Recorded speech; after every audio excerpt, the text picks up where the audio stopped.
Everyone, this is Show versus Business, the real Theo Harvey. I am here with Ricco Ross, actor extraordinaire, over 40 plus years in the business. If you don't know who he is, you will know after this interview.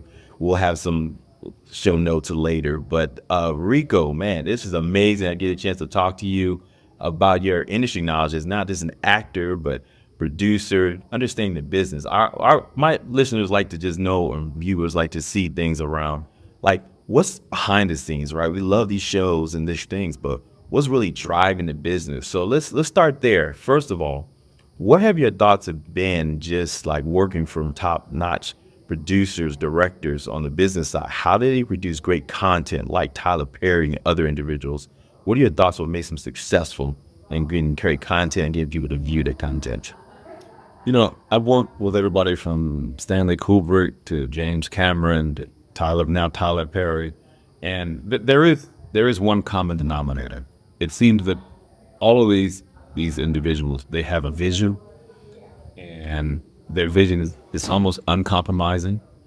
And the other thing is, they're they're um they're the type of people that they don't take no for an answer. They figure it out.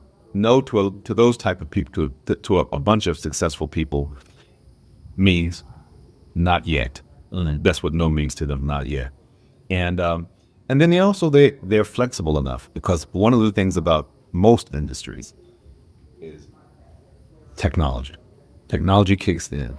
I remember when we were working on film and digital came out, and a lot of people were like, "Nah, I'm not messing with digital. It looks flat and all that." But those people who are successful figured out that it's not going away. So my job now is to learn, how do I use it to be as effective as possible, and not even as effective, but in a lot of cases more effective.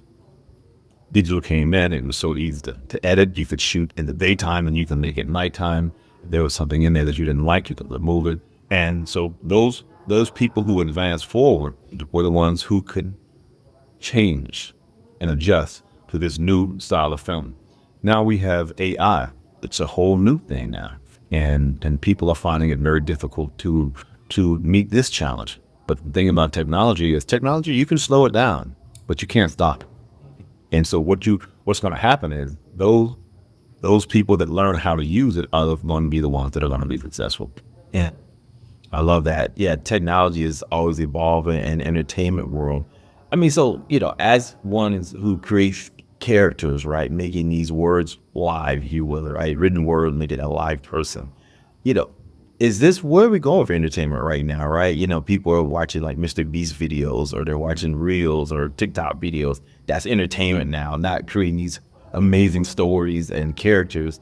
What are your thoughts about where entertainment could be going, right? What's going to draw people in to watch more of the long form content that you create as an artist versus I'm just going to go on TikTok and see something like that?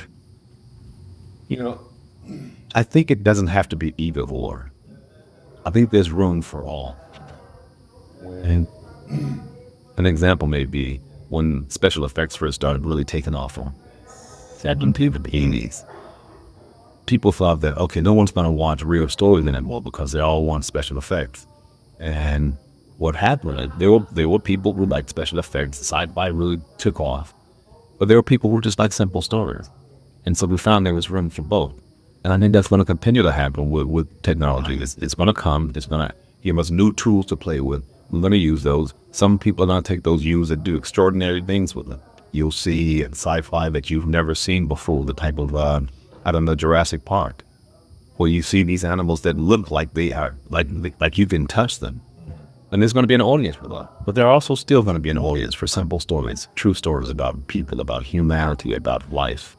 So I don't think it has to be a case of either or. I think there's room for all of it. I love that. So kind of thinking of it more holistically, entertainment is just, creating those amazing stories and drawing people in, whether that's, reality shows or TikTok videos or just long form movies like Jurassic Park. I think that's so amazing. So when we're kind of thinking about like, as an actor, big part of that is promotion. And so using social media to draw your audience out and just showing who you are as someone, kind of dibble and dabble in it. And now with a new part that you're in, You're seeing more social media influence. What are your thoughts about that now, kind of diving into this and showing more of yourself? Especially if an actor is like, I just build characters. I don't want to put myself out there more. Well, how do you feel about that? Sharing more of yourself outside your character? Because now, that's part of the job, right? I think you can create the. In the past, it has been that there has been other people creating your image. Mhm. Now you actually have a hand in it, and you can create your own image. How do you want to be perceived? So I have a publicist, but I also have a social media manager, and that person there creates the content. We talk about it. They ask me, how do you want to be perceived by your audience? What are you comfortable sharing? How open are you with certain things? What do you want to keep private? So we talk about that before we even started. Now, once we got that understood, she goes on and then she comes up with ideas, concepts. I send her product. She brings a camera full with me when I go on special events, and we shoot a lot of stuff, and then we edit it down to how we want to present it. And people who started off in the business with me before social media was such a tool, a lot of them don't know how to use that, and they are the ones that are getting left behind because of it. I hired her, and I think I had maybe 3,000 followers. Now I have a couple of 100,000 followers, but it's because of her managing this social media. Her name is Zoe, and it's because of the way she's handled the social media with my help, with my input of how I want to be perceived. Now, there are certain things that I don't want to put out in the public, and so I don't have to do that. But it also gives me an opportunity to show them, to give the audience an inside look. When I was at Essence Festival day before yesterday, we shot behind the scenes. We shot going out into the audience and fans coming around and demanding photos, and people who see that, fans who see that, they, oh, I wish I was there, and now they're engaged into this character. It's not just a tool for publicity, but also now when production companies are looking to cast people, one of the things they're asking now is this: can you send me your social media hook? And they want to see how many followers you have, because they know that once they cast you in this movie, they've already got an audience waiting for your content.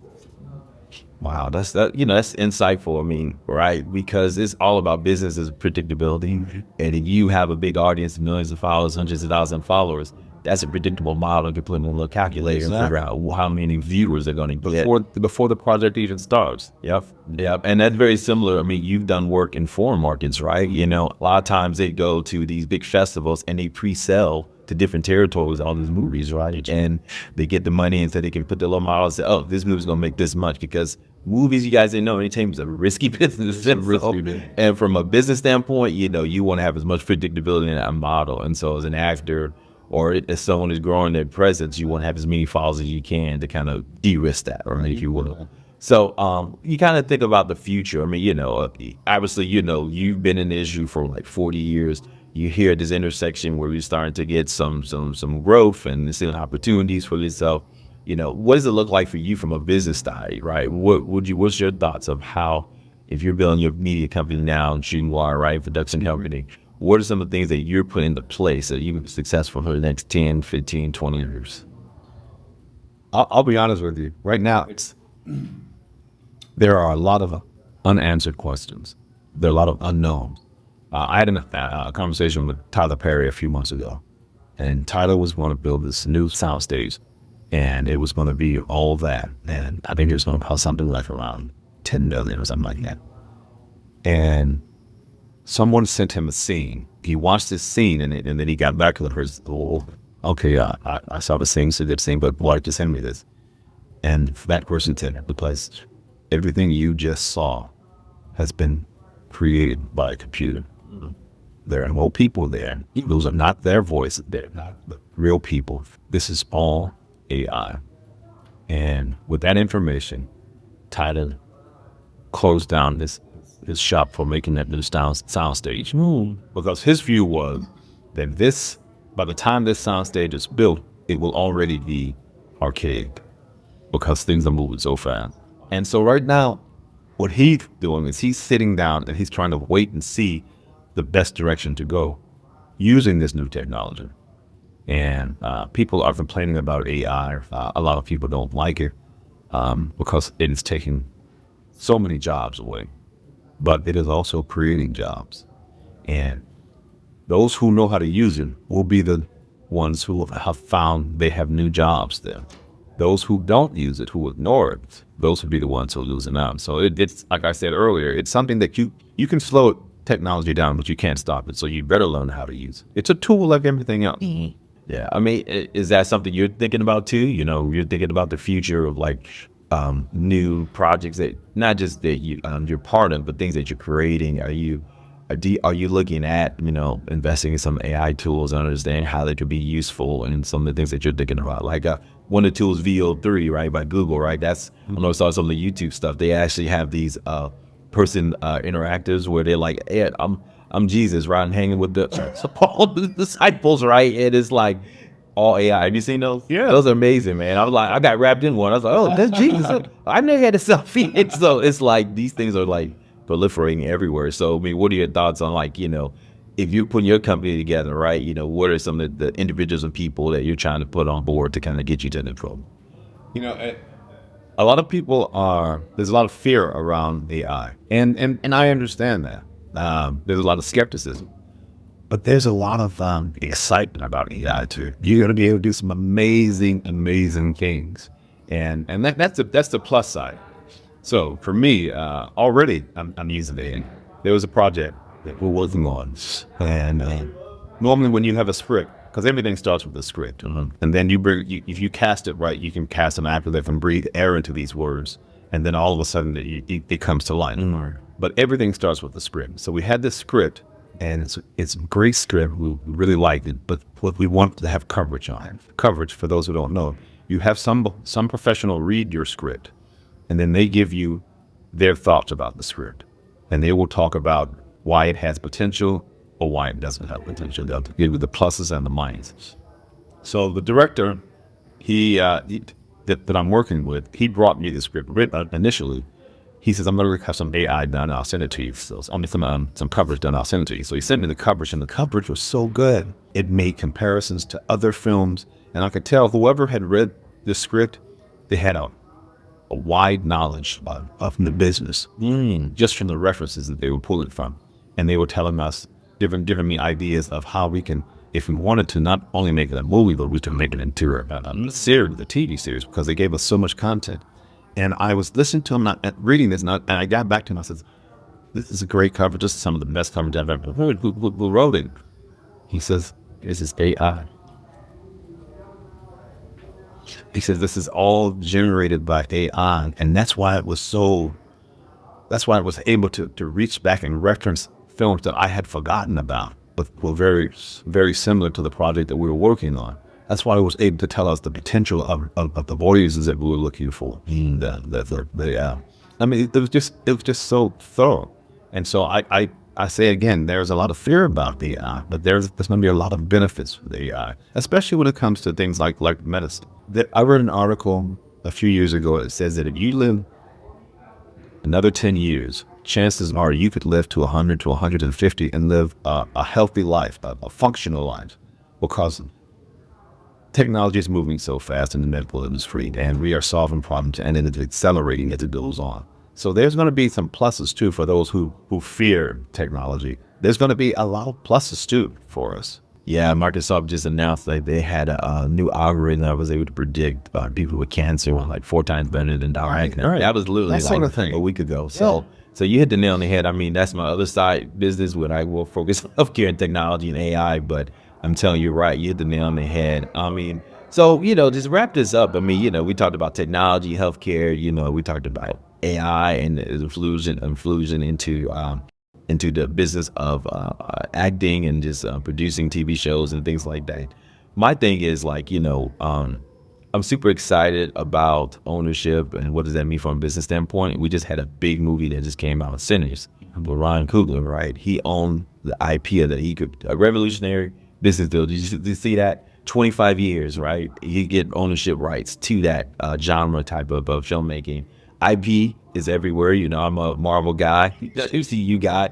So, you know, this IP. But now artists are thinking about like, can we create our own kind of IP and generate that and have ownership for it? Cinder's amazing movie. You hadn't seen it, right? So I think, you know, is that something that, you know, when you talk to your creators, are they thinking about, hey, if we create something that can be, you know, stand the test of time, can we own this IP? It could be something for our heirs and, you know, for the future. What are your thoughts about that? Just creating your own IP.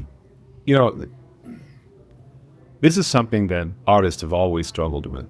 Artists, you do your thing and you walk away. Producers take it and studios take it, and they make money for generations off of that view. And often you don't see any of that. So what we've had in the past is that artists in the record industry, people as early as Sam Cooke decided, you know what? Why don't I produce my own? Since the producers are keeping this money generations, why don't I produce it? And so they start doing things like that. Now actors are understanding the same thing. I get cast in a big movie right now.